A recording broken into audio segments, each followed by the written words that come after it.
Hello, Ladislas Maurice from thewanderinginvestor.com. So today I will elaborate on why I believe there are no true safe havens anymore. We're going to go through a list of traditional safe havens and I'll explain safe haven by safe haven why I believe that they're not true safe havens in the traditional sense of the meaning. So the first one that everyone knows about is Switzerland. So what's quite amazing about Switzerland is that when you take a step back and look at the country's history, they are a country that is composed of Germans, Italians, and French. And through two world wars that entailed France, Germany, and Italy shooting at each other, they managed to stay completely neutral, even though they were right in the middle of it all. And this ultimately is what made Switzerland so special and so rich. But what's happened is, in the meantime, Switzerland has signed a bunch of agreements with the European Union, has become a lot more closely aligned with the West in general. And recently we saw what happened with the whole situation between Russia and Ukraine. Switzerland imposed sanctions on some Russians. So essentially, Switzerland is now taking sides when there is a conflict. So before, if we were going to take a stress test, and if the Russians would have, come through Europe with their tanks, they probably would have gone around Switzerland because Switzerland would have absolutely not been involved at all.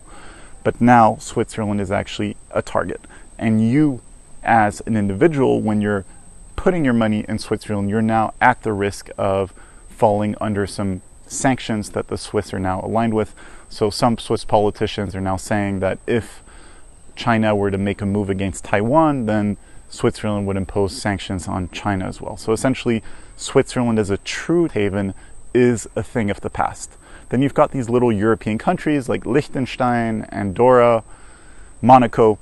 They're too small to matter. They invariably get bullied by the European Union, so they're not safe havens. Then you have the British Isles, such as Guernsey, Jersey, Isle of Man. So typically they offer interesting banking, but the issue with these isles is that they're too linked to the United Kingdom. If the UK imposes sanctions, typically they just run with it. I would tend to say that the British Isles have an undue reputation for being welcoming of foreign wealth. So if you take a step back and you look at what happened to Russians. So in the 2000s, they were being welcomed with open arms by the English, with a lot of flattery, like the English like to do. And then things changed. They got stabbed in the back. They got their residency permits removed. A lot of them had their assets frozen and they were kicked out of the country. So this is a true risk for people who put their money in the UK or in the British Isles thinking that it's a safe haven. It's all marketing. If we're completely honest with ourselves, the reality is that the UK is a highly belligerent country. Throughout centuries, they've been waging war all over the world. They are an extremely aggressive nation from a foreign policy point of view. They're getting involved in everything, everywhere. They are very belligerent. So it is absolutely not a safe haven. And that's a mistake that a lot of people are making. So if you're Egyptian, if you're Serbian, if you're Turkish, do not put your money in the UK thinking that it will be safe there. Because who's to say that you, an Egyptian, are not the next Russian? That you, a Serbian, we see things happening now with Kosovo, are going to be branded like the next Russian. And the West takes a collective approach. So they don't mind putting sanctions on a whole nation, including all the individuals and not just government officials. So no, the UK and all of these British dependencies, these crown dependencies, these British islands are absolutely not a safe haven. Do they offer good banking and other financial services? Absolutely. There's a space for them in one's portfolio, but people should not see it as a real safe haven. Then you've got the Caribbean. So the issue with the Caribbean is a mix of the issue that the British Isles have and that the small European countries have, in the sense that they're just too small to matter. They get bullied around by the UK, by the European Union, and by the United States. We see this a lot with their banking. Whenever there's an issue, correspondent banking gets cut off, and then suddenly you have these banks, they're not able to send dollars abroad anymore. So, and you see it as well with the citizenship by investment programs that a lot of these islands are running. They're constantly under pressure from the European Union, from the United States, to shut them down, to improve compliance, to put pressure, to say you can't accept these countries, you can't do this, you can't do that. They're not true sovereign nations because they're just too weak. Then you've got Panama. So Panama has a lot of good things going for it, but the issue is it's constantly on people's blacklists. It's constantly on the European Union's gray list, blacklist. Trying to send money from there to the European Union is nearly impossible. We're seeing right now there have been a lot of protests in Panama for a few weeks. Stores are, like, the whole supply chain situation is messed up because of the protests. Stores are running dry. So can you have a true safe haven when there is, one, such a high level of cartel activity, and two, such political instability on the streets, social instability? So for now it's still fine, but it just shows that there is inherent stability in the system in Panama. So is it a true safe haven? Unfortunately, it's not. Then there is Dubai. So a lot of people are going around, Dubai is amazing, Dubai's this, Dubai's that. So with the whole Ukraine-Russia situation, it's done quite well. It's stayed out of it. It has accepted Russian money, so it has proven to be a safe haven for Russians. But the reality is, Dubai is not a safe haven from 2 points of view. One, it actually has a pretty belligerent foreign policy. It was involved in Yemen.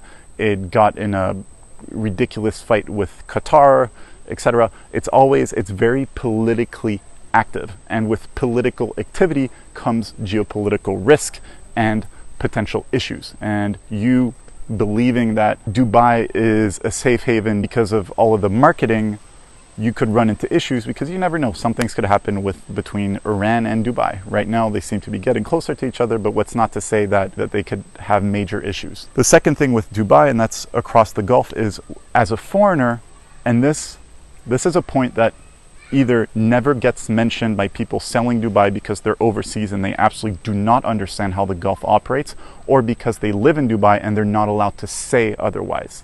So when you live in the Gulf, as a non-citizen, you have absolutely zero rights. If you run into legal issues with a local, whether you're right or wrong does not matter, you will always be on the losing side from a legal point of view. You'll just lose in court, and it's always going to be your fault. So there is no true rule of law in the Gulf. There are two different legal systems. One is the protection for locals, the other one is for foreigners. So nothing wrong with Dubai. A lot of positive things about Dubai. Great place to get residency, no taxes, fun place, great airlines, great travel base, lots of things to do. I like Dubai, but the point is, people that are selling you this dream of Dubai being the perfection are absolutely wrong. It is not a safe haven, and people who know Dubai and who live in Dubai are not putting all of their savings in Dubai because they understand the reality. They live in Dubai, they have maybe a house, an apartment, a few things, but the bulk of their savings are overseas. Then you have Mauritius. So Mauritius is quite interesting because it's managed to stay out of the spotlight. It's doing a lot of business between Africa and India. No one really talks about it. It offers actually very decent financial services.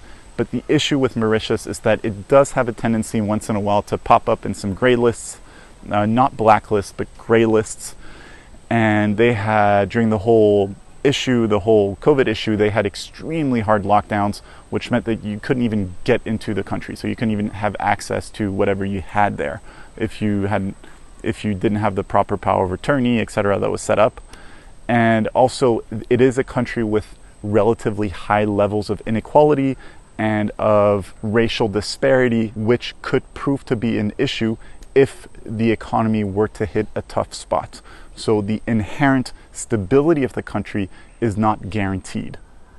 So it's doing better than a Panama. We're not seeing all the issues that Panama is seeing, but they're there potentially, okay? And then there's Hong Kong. We all know what happened to Hong Kong. That story is over. And then there's Singapore. So Singapore has a lot going for it. It is wealthy, it is stable, it has a very good rule of law. Your rights as a foreigner there are protected. But the issue with Singapore is an issue of geography, in the sense that because of its location right on the Strait of Malacca, if there were a war between China and the United States, it would be very hard to believe that no one would try to have a go at Singapore. 25% of the world's trade transits through the Strait of Malacca, and most of China's oil as well. So if you're China and you're in a war with the West, and there's little Singapore right there, and you have all of these strategic goods and commodities that are transiting right there, you need to secure access. And then there's this little country, flat, that was, by the way, invaded during the Second World War because of its strategic location, that is populated by 75% ethnic Chinese, and that has a lot of financial assets, a lot of gold. It becomes a very interesting target. So I'm absolutely not just standing here saying that China is going to invade Singapore, but it's tail risk that you need to take into account in a world of heightened geopolitical tensions. It is tail risk. The risk is there, and you need to build this into your model when you create your whole strategy. So the point of this video is essentially to tell you that never listen to people that are going around saying Dubai's the best thing, Dubai this, Dubai that, or Panama this, Panama that, or Singapore this, Singapore that. The reality is that there is no perfect safe haven. Those days are gone. Absolutely gone.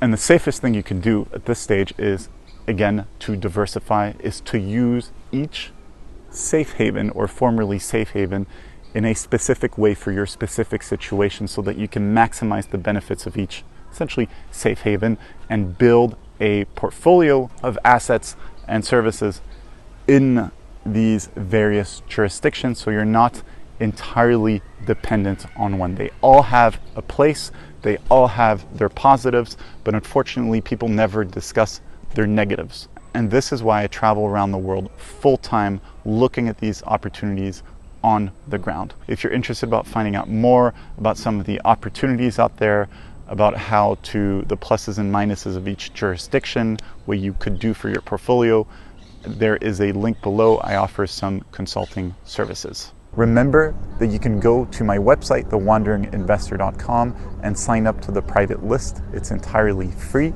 This way you will be getting insider information as I travel around the world looking for opportunities. Lastly, feel free to follow me on Instagram at The Wandering Investor. I look forward to hearing from you.